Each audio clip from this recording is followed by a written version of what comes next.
Good morning, good evening, and good afternoon. I did that in the wrong order. But hey, you know what? It doesn't matter. You get it. Welcome to the Rise Up podcast.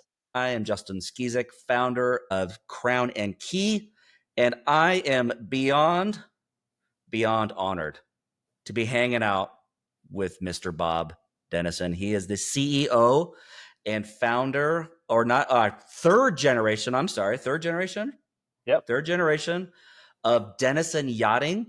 And oh my gosh, like this, I'm kind of geeking out a little bit here because this is going to be awesome. So Bob, welcome to the Rise Up podcast. I appreciate it, man. Justin, thank you so much. I am so excited to be talking with you. All right. So, okay. When I start these things, I like to kind of give people the lay of the land. And Okay. I want you to tell it from your point of view because your family history with Denison Yachting is absolutely remarkable. I know you could probably talk for days on this stuff, but those who are watching and listening, give them the lay of the land. How did the business start? How do you fit into the picture nowadays, and what do you stand for today? So there's like three kind of big chapters or sections of the Denison story as it relates to the marine industry and yachting. The first chapter is back in the 40s, really to the 50s and part of the 60s. My grandparents had a company that they started in 1948 called Broward Marine, and they built minesweepers and they built boats for the NATO navies and just a lot of different, patrol boats and things like that. When that contract, so that was the big first kind of chapter and what brought us into the world of maritime. After that, when that contract expired or was completed, we pivoted. I shouldn't say we, my grandparents pivoted into building private yachts. So that brand was called Broward Marine, and they built hundreds of yachts down here in Fort Lauderdale and also up in Saugatuck, Michigan. And I used to say sadly, I'm not going to say sadly anymore, but for me at the time, it was a sad thing. That chapter ended the year I graduated from college, which was in 1999. And when they sold the business, I had a little bit of an identity crisis, kind of like, what am I going to do? Mm-hmm. I always thought that I was going to get into this thing called boat building and yacht building. By the way, good thing I didn't, because I can't even change my own oil in my car. So I don't think I would have been very good at that. And then quickly after, my dad and I pivoted into a yacht brokerage undertaking. And that's what we do now. We help people buy and sell yachts all over the world, along with chartering and managing yachts. So you have sort of three different stories. One's the building of military boats, then private yachts, and then now it is the brokering of boats. So, I know there's a lot of ground you kind of skipped over there, and I did a little bit of research on you. And I think what was really fascinating was, and correct me if I'm wrong here, your grandparents got married. On their honeymoon, they went and bought a boatyard. Yeah, right? back in 1948. So from Michigan, they came down here to Fort Lauderdale, bought a boatyard. As legend has it, they were at a restaurant. They ran into a guy named Mr. Dooley, who had a shipyard called Dooley's Landing. And he just wanted to get the heck out of Fort Lauderdale. At that time, it was one of the only times ever they didn't call them Category 5s at the time, but likely two back-to-back Category 5s had just left Fort Lauderdale. So two of them in the same Oh my county. goodness. And people just wanted to get the heck out. And so he struck up some kind of conversation with my grandparents, said, I want to get out of here. My grandfather and grandmother, being somebody that they were at the time refitting boats up in Michigan, took that opportunity. And within a few weeks, they had bought Dooley Shipyard and renamed it Broward Marine. So, do you mind me asking? I mean, do you happen to know how much they bought it for back in the 1940s? That's a really, really good question. I don't know, and I should know, and I will find out. If I had to guess, I don't know why I'm saying this, because it's definitely not correct, but there's a number in the back of my head of around $50,000, and I think that's what it was, but I need to verify that. That, is absolutely nuts to me. Just go on your honeymoon. You just got married. I think, your grandmother had some design kind of aesthetic, right? Or at least some sort of a background or artist background. What did your grandfather have? Did he know anything about maritime, like shipbuilding or anything? Yeah, well, he was up in Michigan. he was somebody that and I don't want to say tinker because that makes it sound like he was a hobbyist, but he truly had a business of refitting boats. He put, and was credited with being one of the first people to put a diesel engine into boats up there. So he was very much not only enjoyed and loved being out in the water, but he was definitely in the space of fixing things like that, had a trucking company. And it really, and my grandmother, who, back then, especially in the 40s and 50s and 60s, tended to have a backseat in terms of getting credit for things, was really a big part of Yeah. developing the business and Yeah. and breathing life into the whole thing. And so one thing that also stuck out to me, like with the history, well, I mean, I'm not going to spend all the time here on family history here, but there was a couple things that I was just really curious about, or I think that people need to know about is, okay, so they did the kind of they had the military contract, this is what, Korean War era. Right. Um, and then after that, they transition into actual like boat building, right? So Yep.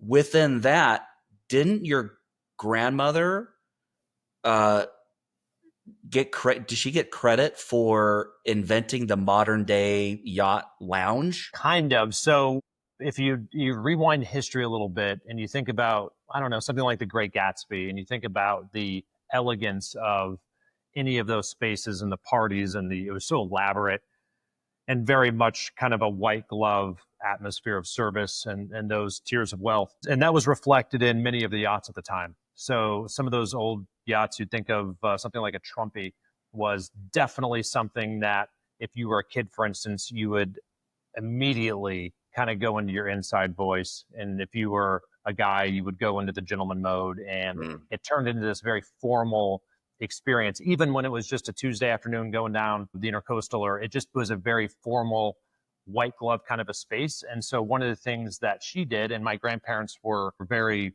it mattered to them that a yacht could be something you feel very comfortable on, that it could be kind of like a second home that's not at that level of stuffiness. And I don't want Hmm. to use the word pretense, but it was a lot of Right. pretension on a lot of yachts. And so they very deliberately reshaped how people thought about going on board of a yacht. And it was more of like a living room. Of course, it's still called a galley, but my grandmother developed something called the country kitchen, which would combine the space of a dinette and the kitchen together like you would have in a Okay. home. So there was a lot of those things that made a yacht more like a home and not like a scary place where kids weren't allowed to use their Yeah. normal voices, if that makes sense. Yeah. Yeah. Yeah. Okay. I just thought it was really interesting that the insight into that, which is gonna, I think, gonna probably play into our conversation as we go down the road. And I wanted to bring that up. So as a novice myself, okay, so family history, yachting, building boats for many years. Your dad's in the business. I think you have other family members in the business, and then you're now kind of in the world as well. I'm curious to just you growing up in the industry as a young kid. Was this a thing that was kind of expected of you, or was it like you just really loved being a part of the industry and you're like, it was a no brainer for you or whatever? Like, kind of walk me through your personal journey growing up in the business. Yeah, so I worked at the shipyard growing up. When I say I worked at the shipyard, my brother and I would just be probably more of a nuisance than anything else, but we would sort through parts and catalog inventory and things like that. It is very much, I would say, yeah, there was a little bit of an obligation to like, this is probably what I will do one day. And the reason that word obligation kind of, it sounds negative, but it was almost like a, not like you have to, but you get to kind of a thing. Mm, I never grew up as a kid being a very natural yachtsman. I never felt totally comfortable at the fancy parties of a launch or boat and that kind of thing. I enjoyed being out in the water. I found myself oftentimes more intimidated than even some of my friends that were out in the water. I was excited about getting into the business because I love my family and I felt so proud and cool of everything that they were doing. Uh, that it was much more of the we're Denisons and this is kind of what we do more than I love yachts and I can't wait to just spend all my time out in the water, which of course in reality, we spend more time behind the screens than anything else. So it was much more of I'm proud to be part of this family. And it was when I graduated college, I had a few jobs. And at some point my parents were kind of like, hey, we'd love for you to get into this thing. And I would say it was a healthy-ish form of obligation and manipulation. But I'm really happy that it turned out the way it did. Nice. So is your dad still in the business too, or is he retired or? He's in the business. He was just in my office yesterday. He's still very active. So is my little brother. Both of my uncles still are. So yeah, it's very much still a family affair. Nice. Okay. So let me ask you a completely, well, I guess it would be, I mean, I know somewhat the answer, but I would like to just get clarity. So explain to somebody who doesn't understand the yachting industry and boats and all that stuff. So where you are now with Denison, you're a broker and, a charter. Can you explain the difference between brokering and chartering? So somebody doesn't understand that. Sure. So the most simple way of defining that would be if you were to buy or sell a house, you probably used a realtor. And there's a ton of nuances and differences in that. But the fundamental kind of like that whole process of buying or selling a home is very similar. So a good yacht broker will do a lot of good things that a great realtor will do. And that is to help somebody find the boat that's right for that family's mission, whether it's exploring or fishing or doing the great loop or just entertaining or getting away with the grandkids, whatever that is. And then the other side of that, when of course the family wants to sell, we work very hard and diligently to do everything we can to get a boat sold as fast as possible. Chartering it's actually the fastest growing part of our business, and many businesses like ours. It's where, let's say, Justin, you and your family don't really like the idea of investing that much money in buying a yacht and dealing with crew and insurance. And oh my gosh, there's a hurricane coming. This is just too much for us right now, but you still want to go enjoy your time on the water on a nice yacht. You can do that for 7 days and have the full yacht experience with great crew, toys, fun things to do in the water, and all that stuff. And so a good charter broker is going to be somebody that would be akin to like an excellent travel agent that's going to know all the cool restaurants and the best deals and the best way to get there and the best way to enjoy a meal on the back of a yacht with that type of chef that knows exactly what kind of pasta you want and your favorite wine. So, if and I'm assuming it's kind of like, correct me if I'm wrong here too. Somebody owns a boat. Let's say I own a boat, and I can go, "Hey, Bob, I need you to, you and your team. I'm willing to charter it out." Right? Mm-hmm. Is that correct? Like that's how it works. And you kind of work in, and then you do all the solving, like get the crew, do all the stuff that you need to do to charter that, right? Okay, so how do you I don't know if say convince, but how do you have people just coming to you all the time and saying, "Hey, I have a boat. I'd like to, optimize this, the investment in it and charter it out," or is it more of like a harder sale? Like you have to like really kind of convince somebody to do that because it's kind of like somebody coming into your home, right? Like a really expensive home too, So yeah, how do you handle like that part of the business? Yeah, so there's more and more boats that are desiring to make their yacht available for charter, and the main reason for that, really, there's two reasons. One of the biggest reason is the offset operating costs. So somebody can charter, and I'm just picking a boat around 130 feet. You can charter that boat for somewhere around 150, $160,000. That money will go towards the company or the family that owns that boat and will offset significantly what it costs to maintain that boat every month. The second reason that people like to charter is it's actually great for crew. So crews that charter typically are happier. They're paid more because of gratuities and tips from the guests that they charter with, and they get to see and do more things. And crew are typically going to be younger, more active. Like I'm on a boat because I want to go see cool places with cool people. Yeah. So those are the main reasons. I do get your analogy to a great home being rented out. It's very, very similar, except the risk is minimized significantly because let's assume you have this house, but you have 8 people working there. You have a staff that's making sure that nobody's doing stupid things or blaring music at 2:00 in the morning to piss off the neighbors. So you have this very controlled, and things can happen, but the likelihood of something bad happening to your yacht in an instance like that is very low because you have people that are on staff looking after your boat. Okay. Appreciate the clarity on that. I have a friend of mine who is a chef on a yacht, and she's traveled the world, like crazy awesome places, and does that. So I don't think she does it anymore, but She was a fantastic chef. She made me some meals once in a while. I was like, it's pretty great. Possibly the most important position on a yacht is the chef. Yeah, yeah. I'm sure she was treated really well. So, okay. I like to kind of transition more into kind of the business side of things, if that's okay. Kind of broad stroke here. How do your high value clients find you? Or, what type of people are most resonating with Denison versus other, yacht brokers and charters around the globe? Because there's, you guys are a big player in the space. And there's other players in the space too. So what makes you guys unique in that? I think we have a younger, more a team that embraces technology a little bit more than most companies in our space. So what that means, and none of that stuff regarding technology matters unless it really affects a client experience.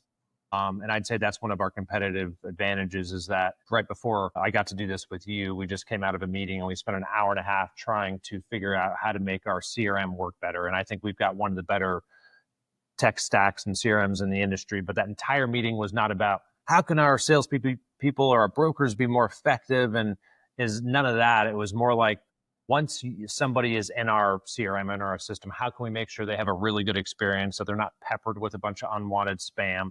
And so we always come to meetings about technology and we try to figure out how to make that process of buying or selling or chartering a boat just a lot better and safer and easier and more fun for people. And that's kind of like the starting point for just about every one of our meetings. And I think every business desires to take great care of people. But when you come together, a group of people, and you're using technology and you're trying to figure out hard problems like that together, it usually means that a customer is going to be happy and has a good experience. So I think that's one of our competitive advantages is that we take that part of our business extremely seriously. Right. Okay. So when you have cut such a large network of agents, you have a fairly decent team, right? Sales team. I don't know how many do you have on representing you? We have about 120 yacht brokers. Okay. And Charter that's brokers. global. That's a global reach, right? Okay. Correct. Yep. So how do you keep them? I'm just curious, like how do you keep all of them on the same page? Like do you guys have how do you do that? We are, by the way, some days it feels like we're losing that battle, but it's really important for us to wage a good fight there. It's you've heard the saying "herding cats." Oh, that's a Yeah. very much appropriate for this kind of a thing because most yacht brokers and charter brokers are commission only, which means that the successful ones treat it like their own business. So you've got a lot of type A entrepreneurial people that are in many ways just partnering with us as a company to go achieve great things. And it can be difficult to manage 100 and something entrepreneurs who are going in different directions every day. We try to err on the side of over communicating.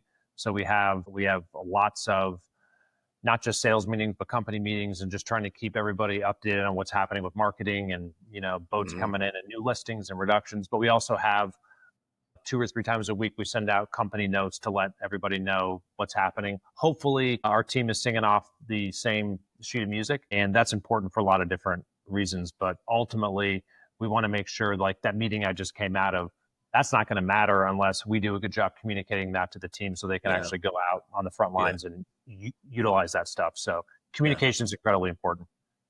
So when it comes to kind of in the industry itself, within the yachting industry, like what are the major shifts that you're seeing in it right now?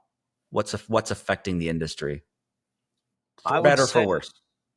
I would say like the things that I'll say this first, the things that keep me up at night, and then I'll tell you the reasons I'm so damn excited about getting to do this every day. The things that keep me up at night are going to be things like global economic uncertainty, interest rates being high, just the widening of the wealth gap. I mean, there's just those big kind of problems, many of which are obviously outside of my control, but they're things that we have to take into consideration as we grow and serve people.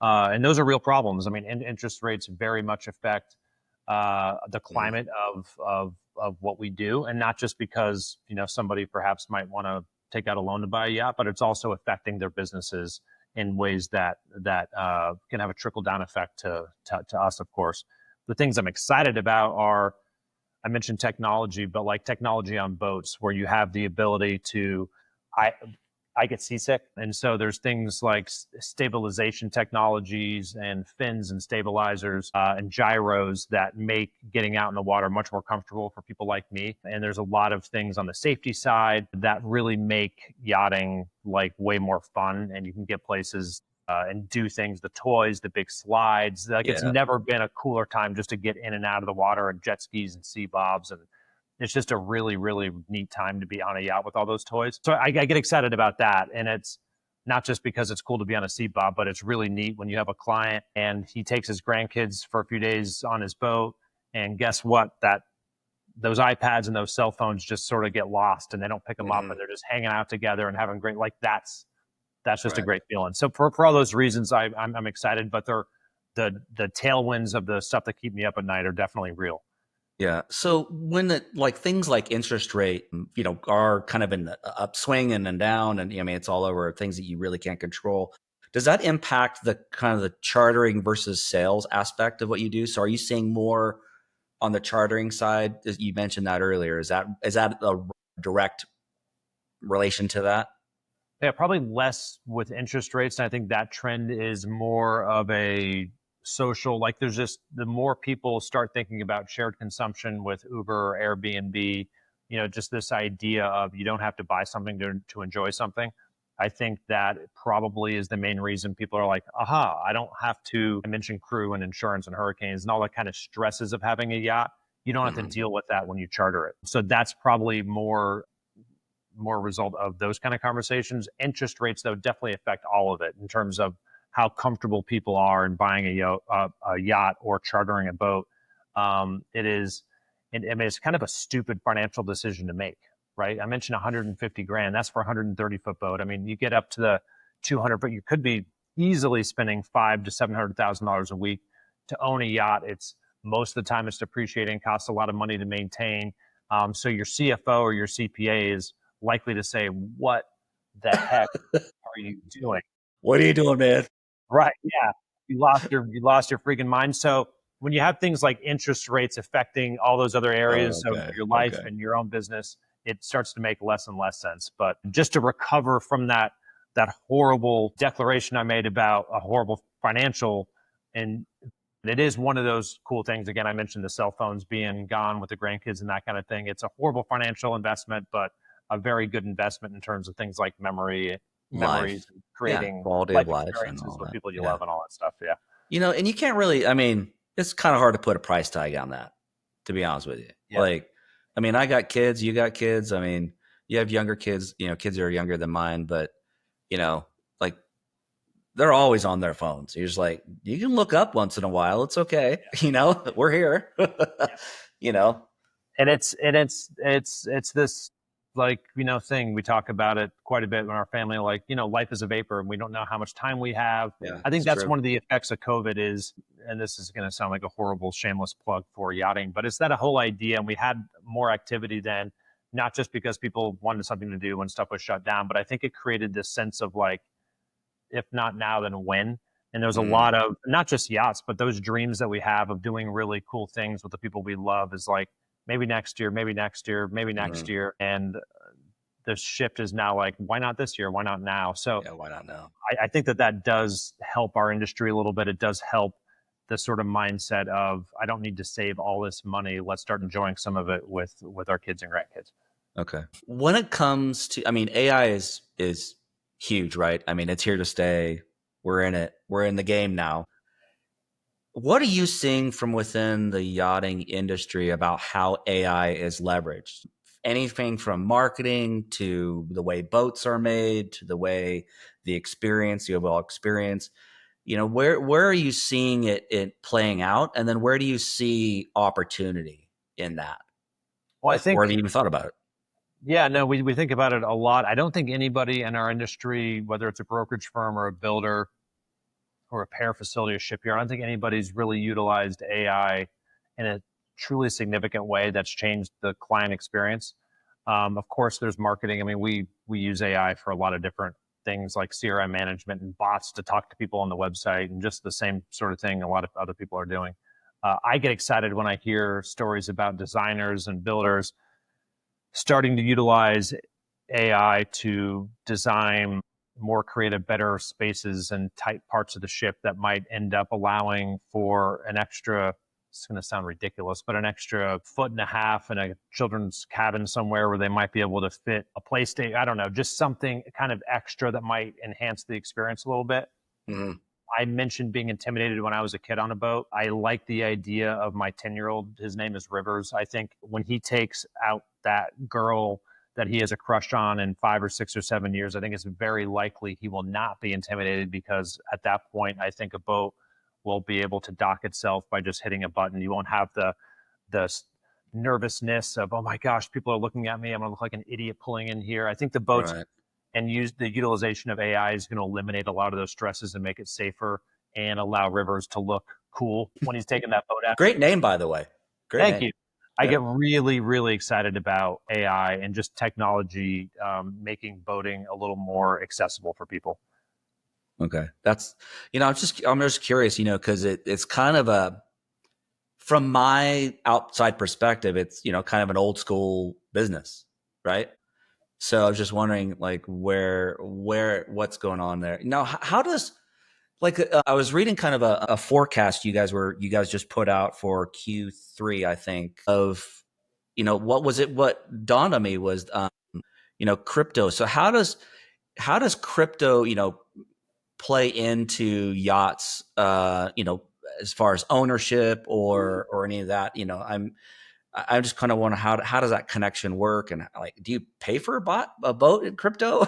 Like, I don't know, how does that work? Like, Yeah, for sure. So we've been responsible for helping about 24 people transactions, buying and selling of boats, and a few charters utilizing crypto. We've actually had one client that has paid his crew through crypto and dockage and insurance and just sort of the main operations of it through crypto. And we try, and it's not just crypto, it's also other currencies. Let's say somebody has, a different currency, a Turkish lira or a euro, whatever it is. We want to make sure that we can be a place where you can show up with I don't want to say a bag of nickels or like gold bars, but we just want to make sure whatever that kind of currency you have, we want to be able to facilitate it to whatever currency that the seller has, whether it's cash and just make that as easy as possible. And obviously crypto is becoming more and more important. So we think it's going to continue to be that way. And I think I mentioned that one client, I think in 2 or 3 years, it'll be very common to have people buying and selling, provisioning and paying for crew with crypto. And I get extremely excited about that. that's amazing. Yeah, I mean, I was trying to explain crypto to my dad, and it was like, I might as well just be talking to a piece of wood.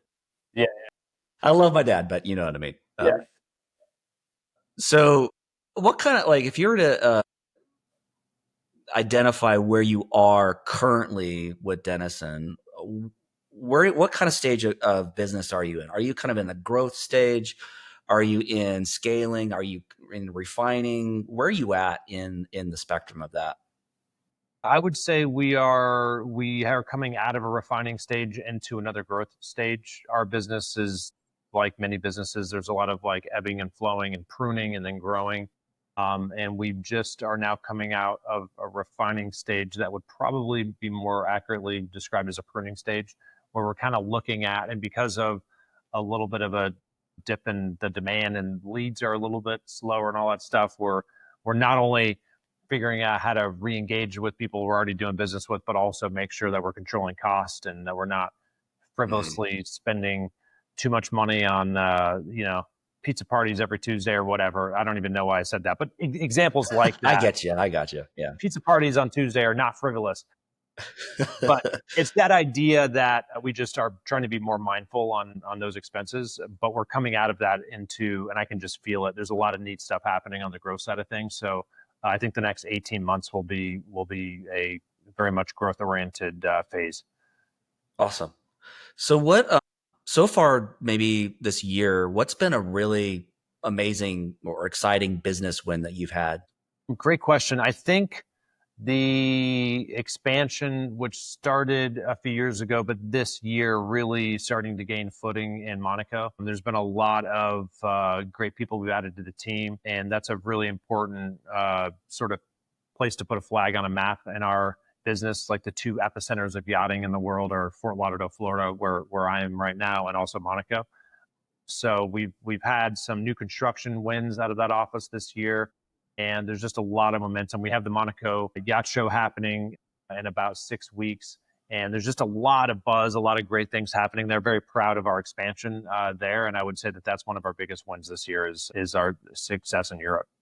So how, like, when working, this may be a whole nother conversation for a whole nother day, but I'm just kind of curious, like, okay, you're getting traction in Monaco. How do you have to work with the government there? I mean, it's obviously it's a very small, Yep. country, but like, how does that work? So it's just like opening up any other office in any other country. So the Principality of Monaco, they're probably a little bit more, a little bit more. I don't know if I'd use the word strict, but there's some hoops to jump through. But it's not a. I remember when we first started exploring it, and I had heard these horror stories about opening up a business in Monaco, and there's opaqueness, and you need to have special approval from the prince, and you have to. And it's really none of that. I mean, of course, you need approval from the government agencies, but it's just setting up uh, a business with really good people that know what they're doing and are trustworthy, and make sure our banking is legit, Solid all and this all that. stuff. But yeah, and Yeah. it took a while, but it was easy enough to do. And like most things in life, it was less scary than your pessimistic friends will tell you. And it was worth the hoops jumping through. Yeah. I for some reason I thought, like, you see the prince is on a throne, you're coming up and you're just like kneeling before him. May I have do business here? I don't know. It was Yeah. just really dumb analogy. So sorry about that. No, but it's pretty good, because if you've been to Monaco, you'll see, and just about every shop and store and office you go in, you'll see, like a lot of countries that have monarchs, you'll see pictures and photos of the prince and princess. And I think it's just like a lot of those principalities and countries are very proud of the people that are ruling. And it's definitely different from, of course, here in the U.S., but it's a pretty neat thing to be a part of. Yeah.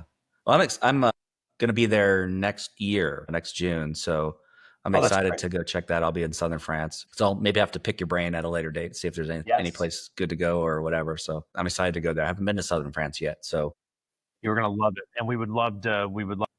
oh, that'd be great. So yeah, we'll touch base later on that. That'd be awesome. But okay, how do your high value clients find you? When they're looking for chartering, they're looking for whatever, like, or looking to buy a boat. I mean, how do they find you? Most of the time, and this is going to be the most boring answer that you've ever had on your podcast, Justin, but it is through referrals, and it's through other people that have had really good experiences with our team, telling a friend, hey, these are very good, decent, smart, hardworking people. You should work with them. But the kind of more exciting ways, which are very true also, we meet a very decent amount of clients through people that watch our long format 15-20 minute walkthrough videos on YouTube. Yeah. Which has gotten pretty popular. And you have the brokers will, again, that sounds insane, a 15 to 20 minute tour of a yacht, but it really allows a viewer to say, oh, I kind of feel like I know that guy or gal and I trust them. And we've had quite a few people reach out directly. And then, of course, there's other things like social media and print ads and boat shows. But the biggest bucket that we have are people that are friends of people that had a good experience with us. Nice. Yeah, I've seen some of your those videos on your YouTube channel, which and I'll put a link to that so you guys, anybody's can go check them out, because they are amazing. I'd like to have that guy's job. Whoever it is on your team, man, he's got it dialed in. He's got a great job. He gets to travel around the world and go hang out on really cool yachts. So I just talked to him this morning. It's a great friend of mine, Ryan Alexander. He just got back from Italy yesterday, and he continues to travel the world and does a good job doing that. Yeah, I mean, okay. If you're watching this, please go there after this and watch some of those videos. They are absolutely beautiful boats. Like, I never even know you can even make a boat like that. But they're worth geeking out a little bit about. So, if you got 20 minutes of your time, go check out at least one. You'll be hooked. Trust me. Thank you for the plug. Yeah. So when it comes to like boat shows, do you do those all year round, or there's kind of a couple big ones a year? You mentioned you do other marketing channels, like obviously social media, probably some advertising. You're doing some other things there to drive brand awareness. But like when you're doing those boat shows, I mean, how does that all work for you within the company? Sure. No, it's really, really important. There's 5 kind of big boat shows in the world. 3 of them happen here in South Florida. It's going to be Miami, Fort Lauderdale, Palm Beach, the biggest of those being Fort Lauderdale. And then there's 2 in Europe, both in September. One's the Cannes Boat Show in France, and the other one is Monaco, that I just talked about a second ago. So those are the big 5. We Okay. do our best to put up the big flags and the tents and lounges and just make sure people feel welcome. And that's definitely a great place to meet people for the first time, or of course, just get reacquainted with people that we already know. And those are really, really important, and they're fun. It's just, I mentioned before having to be behind my desk or my laptop a bunch, but getting out there, just being on the water or on the dock and just hanging out with people in that environment is so cool and it's so awesome. So Yeah. it's definitely one of the big ones. And then we probably have about 20 to 25 smaller regional shows, a lot in California. Of course, I'm here in Florida and a few others in Europe and the Northeast. And they're all really, really important. So there's about 30 a year, which is, 2 or 3 a month. And I do complain about them once in a while because it's a lot of travel, but I just love it. It's a really fun way to meet people, and not have to Nice. be behind your cell phone or your, or your. I'll have to check one out sometime. So, yeah, we'll get some awareness around maybe some ones that are coming up. We'll get some links to some people can check them out and come meet you and say hello or whatever. Some people I from your love that. team, that'd be awesome. So, okay, kind of diving into the weeds just a little bit more. I'll try to keep us on track here. What is one big marketing challenge or area you'd like to dial in over the next 6, 12, 18 months? I think this is for our business, and you briefly met Logan, who helped us out with my mic here. He's in charge of social media. He's doing a great job for us. I think one of the things that he continues to do a better and better job of, and I don't think there's a lot of people in our industry doing it well, is the social part of social media, which we're trying to get away from the, oh, look at this cool listing. Oh, look at this cool video. Oh my gosh, there's a price reduction. Oh my gosh, there's a boat show. And Mm, more trying to develop ways to engage with people. Because those things I just talked about are important posts to make, but if you're not interacting with and being social with the people that are leaving comments and liking photo, then it's not really social media. It's just us vomiting a bunch of PR stuff all over the place. mhm. So that's one of the things that Logan is doing a good job on, and I think he's going to get better and better. And we as a company are going to uh, do a much better job being social on social media and not just have it as a platform where we throw a bunch of photos and videos and press releases. Yeah. Usually the misconception is you post and that equals business. Like, Right. no, it's great for brand awareness, but how do you provide that authentic engagement? Because I'm assuming it's pretty rare that somebody sees a post and is like, I'm going to go buy a $50 million yacht right now. Like, you Right. know what I mean? Like just out of nowhere, like they don't just, how can I give you my credit card? I mean, that would be awesome if that happened, but it Yeah. probably doesn't happen. A lot of conversations need to happen, and all that. So, okay. So what do you looking forward? What is the next evolution of Denison Yachting? What's the I next think evolution of the brand? the next evolution of the brand is going to be, I mentioned Monaco. Well, I like the idea a lot. We're having conversations about expanding in other places in Europe, including London. There's a lot of opportunity for us. We talked about charter, fastest growing part of our business, but we have some catching up to do against some of our competition there. So that's going to be, we need to see some big acceleration in charter. I feel like we're a little bit behind there. And then the other parts of the business that I really want to breathe more life. There's a lot of really neat new boat opportunities and some brands on the larger side. Currently, we're a dealer for we're U.S. representatives for New Marine, which is one of my favorite brands out of Europe. And there's other opportunities there with some other brands that are being built in Europe for us to sell here in the U.S. So I think you take all of those things, and if we could not even 10x, if we could 2 or 3x a few of those parts of the business, it would transform the trajectory, and I think it's very accomplishable. Is that a word, accomplishable? Sure. Okay. very accomplishable. We're friends. Sure. Yeah. Why not? Man, I make up words all the time too, Bob. Okay, So, good. I hear you. If my wife was behind me right now, she'd just be shaking her head. So, I think your wife would say the word I was looking for was doable.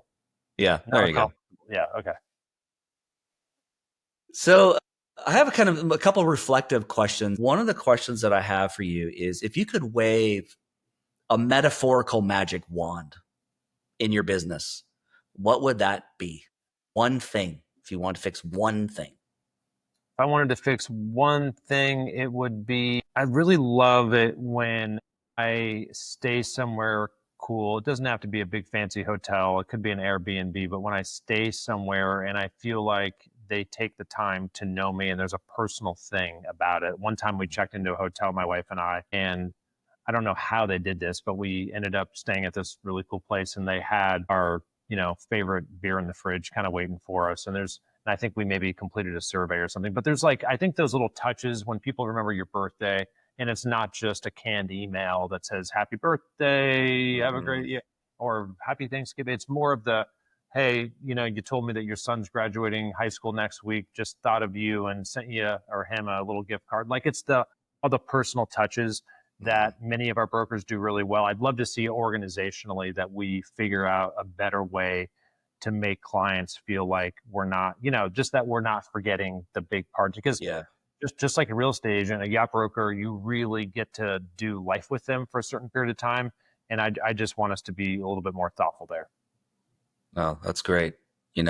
That I just had a talk with somebody the other day, and it's an issue that they're facing too. Of just how do you keep, you know, of course you're building a business and you're trying to build a business, but they're also people too, right? So you invest this time with them, like you mentioned, but you're also trying. You want to know that it's not a transaction. Right. It's way more than that. Way more than that. Yeah, and that's where I hate talking about scaling and efficiencies, and those things are so important, right? But it's hard sometimes to keep the humanity and the soul of a company as you're executing on, things like efficiencies or scaling. And I think that's the hardest part is to be in a growth phase, but also stay human, make sure Right.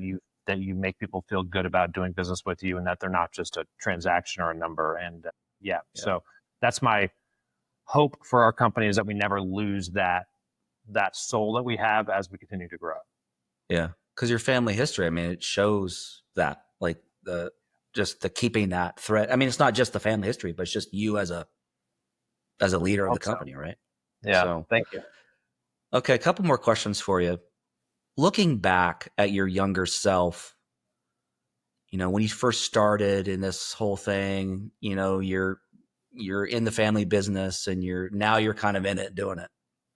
What is one piece of business advice you would give to your younger self that you know now? I would have paid attention to the accounting side of the business. I didn't at all. So we were just heavy sales, marketing, and I was just incredibly sloppy, mostly because I was just hiring more sales people, more marketing people. And I wish I would have done a better job at paying attention to that part of the business. I mean, I feel like we still came out okay, but it would have saved me a lot of heartache if I would have been more thoughtful about that. Yeah. The numbers tell a story, right? Yeah. You can't argue the numbers. Yeah. So, yeah, okay. Um, I have two more questions for you. What is one thing that you'd like to leave, somebody listening to this today? What is one thing you'd like to hope our listeners walk away with after hearing your story? I love I had somebody made a comment to me the other day that felt really, really great and really awesome. It was a good client of ours who had a good experience with one of our brokers. And anyway, he was just talking about there's this idea, and I think everybody desires to be good at something and everybody desires to contribute or add value or be of service, right? I think intuitively we have that inside of us. The thing that I think is missing sometimes is the ability to serve to the point where it hurts and you're inconvenienced a little bit. And so anyway, this client was telling me about how his experience was so great because our broker was, he was inconveniencing himself a great deal through the process, whether it was showing up early, picking up him and his son at the airport. It was all the things, the getting up at 5 a.m. to drive to the airport. It's all the stuff that you don't think about to make sure that a client has a really good experience. And I don't think it's possible to provide really, really good client experience unless you hurt a little bit, unless it stings. Does that make sense? Like, you can't be late, you can't be too comfortable. And I think our team does a really good job of that. So that's a real long way of me saying I'm really proud of our team's ability to inconvenience themselves for the opportunity for a client to have a really good experience with us. That's awesome. Last question. Yep. Anything particular you like to promote? Obviously, I'll put all the links to how to find you in the podcast notes, but what's going on? We got 3 big boat shows coming up. 2 are in September, and then 1 is the month after in October. It's the Cannes Boat Show and the Monaco Show, and then the Fort Lauderdale Boat Show. And even if it's not oh my gosh, I got to go out and buy a yacht right now kind of a thing, it's a really neat experience if you like boats, to get on some and to experience a great city like Cannes, or for that matter, Fort Lauderdale. And I think our industry is doing a better job. Years ago, it was very difficult to get on some of these boats. But we as a company, it's very important to us and other companies to make sure that when people show up to a boat show, they're invited on and get to experience what being on a boat is like. So yeah, I'd love to plug those 3 shows. And if anybody desires to go to, for instance, the Fort Lauderdale Boat Show in October, we'd love to hook them up with some tickets, and we would love to meet any of your listeners out on the dock. Sweet, man. That's awesome. Yeah. Is there a link on your website for those shows I could link to, or maybe I could talk with your team? Yes. Yeah. Okay. Definitely, cool. I will definitely get that sent your way. Yeah, we'll get that posted. So that would be awesome. If you're in the area, neck of the woods, come by and say hello. Get some tickets. Check out some amazing boats. Bob, man, thank you so much for hanging out with me today. It's been truly an honor. And I just really appreciate your leadership and your authenticity. And I really am just excited to be talking with you today. So thanks, man. Guys, honor was all mine. I'm so excited to do it. I'm really happy we got to hang out a little bit. Thank you. Thanks. Well, everybody, that concludes today's episode. Tune in next time. We'll see who that is. But until then, everyone have a great day. We'll talk to you later.